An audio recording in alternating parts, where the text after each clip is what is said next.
যুদ্ধবিরতির ঘোষণার পর ইরানের রাস্তায় যেন উৎসবের ঢল। ইসরায়েলের বিরুদ্ধে এই যুদ্ধবিরতি কি শুধুই কূটনৈতিক কৌশল, নাকি সত্যি ইরানের একটি ঐতিহাসিক বিজয়?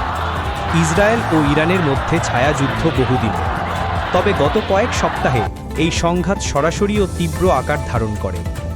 ইসরায়েলি হামলার জবাবে ইরান ছড়ে ড্রোন ও ক্ষেপণাস্ত্র, তীব্র প্রতিরোধ গড়ে তোলে। উভয় পক্ষের চাপের মুখে অবশেষে আসে যুদ্ধবিরতি ঘোষণা। যুদ্ধবিরতি ঘোষণার পর ইরানে জনতা রাস্তায় নেমে আসে।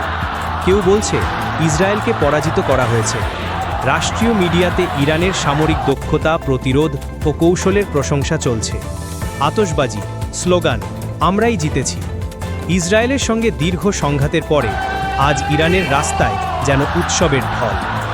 যুদ্ধবিরতি ঘোষণা হতেই তেহরানের রাস্তায় মানুষের ঢল, হাতে পতাকা, মুখে বিজয়ের স্লোগান। গত কয়েক সপ্তাহে ইরান ও ইসরায়েলের মধ্যে উত্তেজনা চরমে পৌঁছায়। ইসরায়েলি হামলার জবাবে ইরান ছড়ে শতাধিক ড্রোন ও ক্ষেপণাস্ত্র। বিশ্ব আতঙ্কে কেঁপে ওঠে। এই বুঝি শুরু হলো নতুন যুদ্ধ। শেষমেশ আসে যুদ্ধবিরতির ঘোষণা, আর ঠিক তারপরেই ইরান জুড়ে যেন বিজয়ের সাড়া।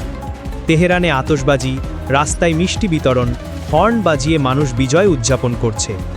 টেলিভিশন, সংবাদপত্র থেকে শুরু করে সোশ্যাল মিডিয়া, সবখানে একটাই বার্তা, আমরাই জয়ী, আমরা মাথা নিচু করিনি। ইরান বলছে তারা ইসরায়েলের সামরিক দপটকে ঠেকিয়ে দিয়েছে, এটাই বিজয়। বিশ্লেষকদের মতে এই উৎসব আসলে এক কৌশলগত যুদ্ধের মনস্তাত্ত্বিক দিক। ইরান হয়তো সামরিকভাবে বড় জয় পায়নি, কিন্তু তারা প্রমাণ করতে পেরেছে তাদের ঠেকানো সহজ নয়, আর সেটাই আজকের উৎসবের উৎস। যুক্তরাষ্ট্র উদ্বিগ্ন, ইসরায়েল বলছে এটা অস্থায়ী বিরতি। রাশিয়া ও চীন বলেছে ইরানের প্রতিরক্ষা ক্ষমতা বেড়েছে। আন্তর্জাতিকভাবে এই যুদ্ধবিরতি একটি কূটনৈতিক ব্যর্থতা হিসাবেও দেখা হচ্ছে।